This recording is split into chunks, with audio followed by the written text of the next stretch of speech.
প্রিয় ভিউয়ার্স, আসসালামু আলাইকুম। আপনাদের মাঝে একটি নতুন ভিডিও নিয়ে হাজির হলাম।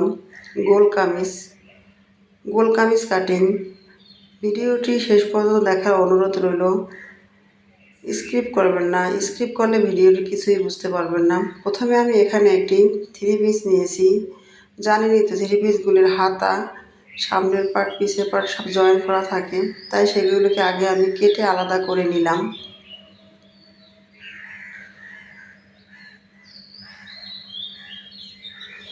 ভিডিওটি শেষ পর্যন্ত দেখার অনুরোধ রইল। স্কিপ করলে কিন্তু বুঝতে পারবেন না, তাই ধৈর্য সহকারে ভিডিওটি দেখবেন। আমি এখানে দুই পার্ট, অর্থাৎ কামিজের দুইটি পার্ট, সামনের পার্ট এবং পিছের পার্ট আমি আয়রন করে এখানে বসিয়ে নিয়েছি। আপনারা বসিয়ে নেবেন।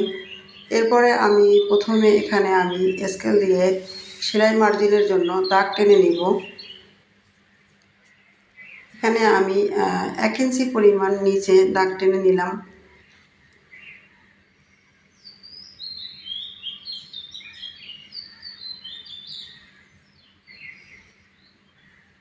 যারা সেলাই কাজে নতুন বা গোল কামিজ কাটিং কখনো করেননি, তাদের জন্য ভিডিওটি কিন্তু হেল্পফুল হবে, তাই স্কিপ না করে সুন্দর করে শেষ পর্যন্ত দেখার অনুরোধ রইল। আজকের এই ভিডিও দেখার পরে আশা করি আর অন্য কোনো ভিডিও দেখতে হবে না, তাই ধৈর্য সহকারে ভিডিওটা শেষ পর্যন্ত দেখবেন। আর চ্যানেলে যদি নতুন হয়ে থাকেন অবশ্যই চ্যানেলটি সাবস্ক্রাইব করবেন আর একটি লাইক দিবেন ভিডিওটি পছন্দ হলে। আমি চারপাটে কাপড়টি ভাঁজ করে নিলাম।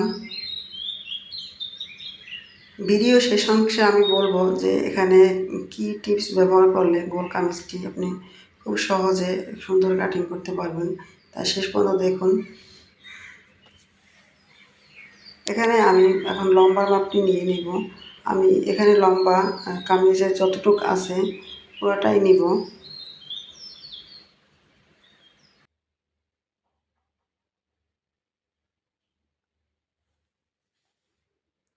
লম্বা আমি এখানে 44 ইঞ্চি নিয়েছি।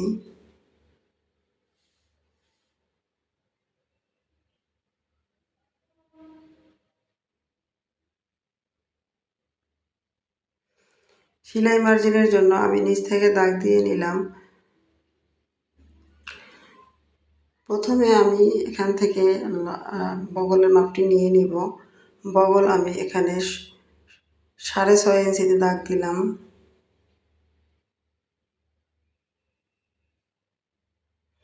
বলে রাখি এটা কিন্তু গোল কামিজ, তাই আপনি হিপের মাপ, এখানে হিপের যে অংশটা সেটা কিন্তু অনেক খোলামেলা হবে, তাই এখানে ফিটিংসের কোনো নেই। আপনি বডির মাপ এবং কোমরের মাপ এই দুইটা আপনি ফিটিং রাখবেন। আর নিচে কিন্তু আপনি ফিটিংসটা রাখবেন না, তাহলে কামিজটা ঢোলাঢালা হবে না, এটা তো গোল কামিজ। তাই প্রথমে আমি এখানে বগলের মাপটা নিয়ে নিলাম 6.5 ইঞ্চি। এরপরে আমি কোমরের জন্য অর্থাৎ নিচে আমি 7 ইঞ্চিতে দাগ দিয়ে নিয়েছি। আর হিপের জন্য আমি যে দাগটা দিয়েছি এটা 25 ইঞ্চিতে একটা দাগ দিলাম। মূলত কামিজের জন্য আমরা কিন্তু 21 অথবা 19 বা 22 ইঞ্চিতে দাগ দিই, কিন্তু এটা যেহেতু গোল কামিজ তাই আমি 25 ইঞ্চিতে দাগটা দিয়ে নিলাম।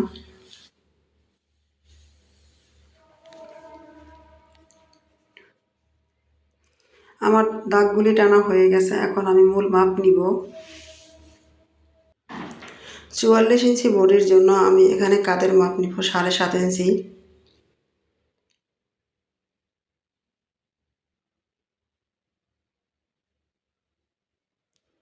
নিচ থেকেও আমি 7.5 ইঞ্চিতে দাগ দিব, যেখানে আমি আরমোল বা বগলের মাপ নিয়েছি।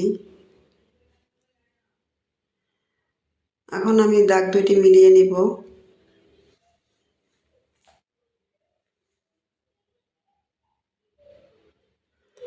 এখন আমি বডির মাপ নিব। 44-এর 4 ভাগের 1 ভাগ হচ্ছে 11, তাই 11 ইঞ্চিতে আমি দাগ দিলাম এবং এক্সট্রা নিলাম 1.5 ইঞ্চি। 40 ইঞ্চি হচ্ছে আমার কোমর, কোমরের 4 ভাগের 1 ভাগ হচ্ছে 10, এক্সট্রা নিলাম 1.5 ইঞ্চি।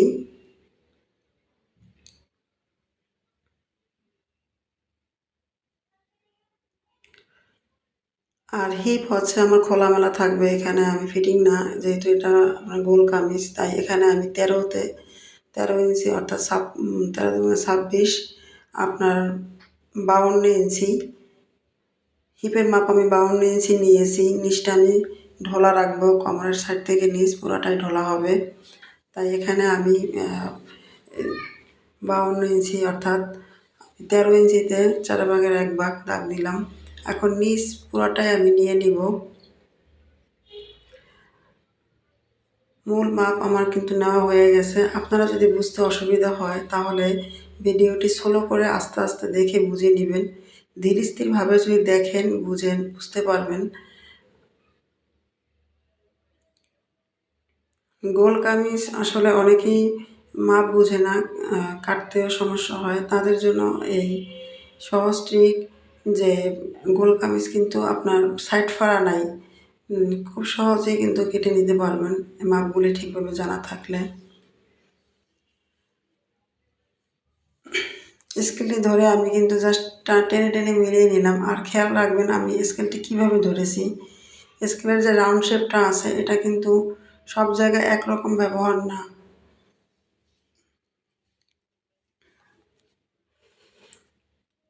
আমি এখান থেকে যে ট্রিকটা বলতে চেয়েছিলাম, অনেকের কোনা ঝরে থাকে, গোল কামিজ বানায় কিন্তু কোনা ঝরে থাকে। আপনার আজকে যে আমি ট্রিকটা দেখাবো এভাবে যদি কাটিং করেন কখনোই কোনা ঝুলবে না। আমি এখানে কিন্তু এখান থেকে আমি 3 ইঞ্চি উপরে উপরে আমি দাগ টেনে নিলাম। এরপরে আমি সুন্দরভাবে রাউন্ড শেপটি মিলিয়ে দেব স্কেল দিয়ে। আপনাদের যদি এরকম একটা শেপ কাটার থাকে তাহলে খুব সহজেই কামিজটি কাটিং করে নিতে পারবেন। এগুলি বেশি একটা দাম না, 50 থেকে 60 টাকা নিতে পারে বা 100 টাকাও নিতে পারে কোনো কোনো জায়গায়। এরকম একটা শেপ কাটার কিনে নেবেন। এখন আমি বগলের যে মাপটা আছে সেটা নিয়ে নেব, অর্থাৎ রাউন্ড শেপটা। এখান থেকে আমি 2 ইঞ্চি উপরে একটা দাগ দিলাম। 1.5 ইঞ্চিতেও দিতে পারেন যদি ফিটিংস পরেন, আমি একটু 2 ইঞ্চিতে দিয়ে নিলাম। রাউন্ডগুলো মিলিয়ে নিলাম। এখন আমি কিন্তু কেটে নেব আমার কামিজটি। ভিডিওটি যদি ভালো লাগে অবশ্যই একটি লাইক দিবেন আর কমেন্ট করে জানাতে পারেন আপনাদের কোন ধরনের ভিডিও পছন্দ বা চাই, আমি সেভাবেই আপনাদের জন্য ভিডিও তৈরি করব। মতামত জানাতে ভুলবেন না। আর চ্যানেলে নতুন হয়ে থাকলে চ্যানেলটি অবশ্যই সাবস্ক্রাইব করবেন, নোটিফিকেশনটা অন করে রাখবেন যাতে পরবর্তী ভিডিও দিলে আপনার কাছে পৌঁছায়। শেয়ার দিলে অবশ্যই অন্যকে দেখার সুযোগ হয়, তাই শেয়ার যদি পারেন শেয়ার দিয়ে দিবেন। এখন আমি হাতাটি কাটিং করে নিব।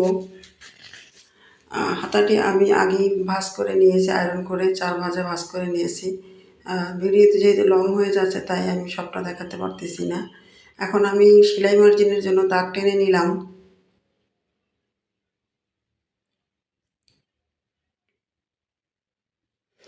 এখান থেকে আমি 3 ইঞ্চি উপরে একটি দাগ দিলাম। এরপরে আমি এখানে 7.5 ইঞ্চি দিলাম। দাগগুলি এখন মিলিয়ে নিব। আমার গলাটা আসলে একটু বসা, তাই কণ্ঠটা অত সুন্দর হচ্ছে না। এভাবেই সহজে কিন্তু আপনারা কামিজ হাতা সব সুন্দর করে কেটে নেবেন। হাতার লম্বা এখানে যতটুকু আছে পুরোটাই আমি দিয়ে দেব।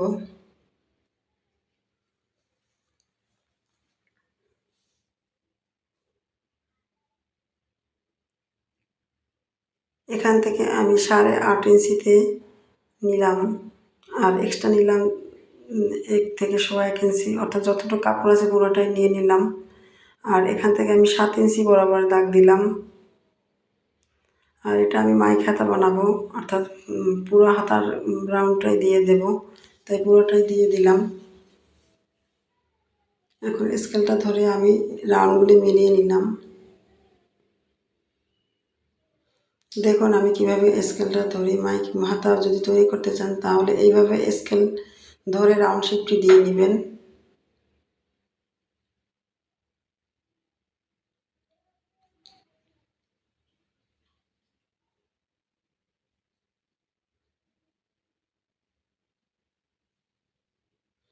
এখান থেকে হাত দিয়ে সুন্দর করে ড্রয়িং করে নেবেন।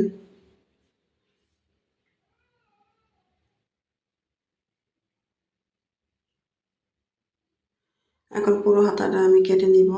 আমার ভিডিওটি যদি ভালো লাগে আবারও বলি অবশ্যই একটি লাইক দিবেন। আপনাদের লাইক বা কমেন্ট আমাকে ভিডিও বানাতে উৎসাহ দেয়, তাই অবশ্যই একটি লাইক দিবেন আর একটি কমেন্ট করবেন, যাতে আমি আপনাদের মতামত জানতে পারি। আর চ্যানেলে যদি নতুন হয়ে থাকেন অবশ্যই চ্যানেলটি সাবস্ক্রাইব করে রাখবেন। এখন ঘুরিয়ে আমি রাউন্ড করে কেটে নেব। এখানেও 1.5 ইঞ্চি উপরে কিন্তু আপনি রাউন্ডটা দিবেন, তা না হলে গোল শেপটা আসবে না। এবং এবার কাট মার্ক করে নেবেন।